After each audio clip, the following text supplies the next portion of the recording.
Farm Journal's Tyne Morgan joins us now from World Pork Expo in Des Moines, Iowa this week. And Tyne, does the pork industry seem to be worried about the slowdown in pork exports so far this year?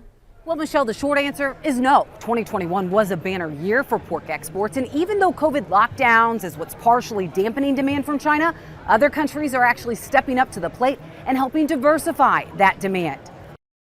Ships just setting at sea, containers piling up at ports, all signs of challenges the export business has faced. We need to continue to make sure those bottlenecks are slowly eliminated over time. It gives us an opportunity to move more product outside the U.S. David Newman is a pork producer in south central Missouri, and he's seen firsthand how essential export demand is to the entire pork industry. You could talk about the high cost of diesel, the high cost of feed, the outlook on feed, or you can look at this half full and look at demand, because demand is amazing. The biggest turbulence for pork exports has been China, with exports during the first quarter of this year off 56% from last year. We knew that it was going to be a temporary surge, and we had that forecast, but still not to the degree that imports did actually decline. Aaron Borer says USMEF new shipments to China would be down due to a number of hurdles. They have this whole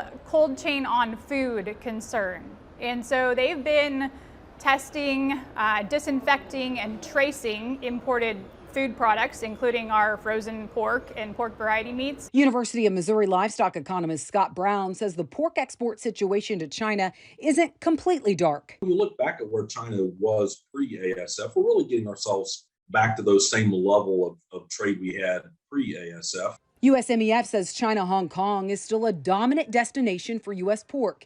Even with the zero COVID policy that shuttered streets in Shanghai, those restrictions are now starting to ease. We think that imports do rebound. We think that China's pork imports have probably bottomed as we speak. And with the country opening back up, it's also painting more optimism for exports overall the rest of this year. But we also think that total U.S. exports trend above year ago for the second half of the year. And so some of that is China coming back, but some of that is continued growth into Mexico, into the Dominican Republic, into Central America. One country hungry for U.S. pork is Mexico, with exports on fire. Thank goodness we've seen the growth that we have in the first few months of 2022 to Mexico. Otherwise, we'd be in a much tougher situation talking about where U.S. exports sit.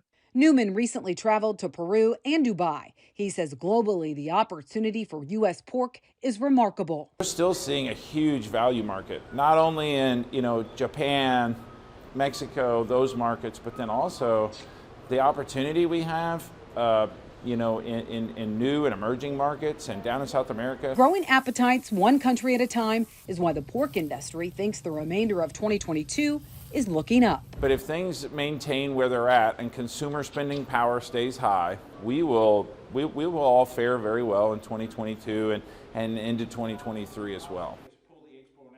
Now, another highlight is exports to the Dominican smashing records. Exports to the Dominican have shot up 94% compared to a year ago. Much of that is due to the country being hit by African swine fever nearly a year ago. Reporting from World Pork Expo for Ag Day, I'm Tyne Morgan.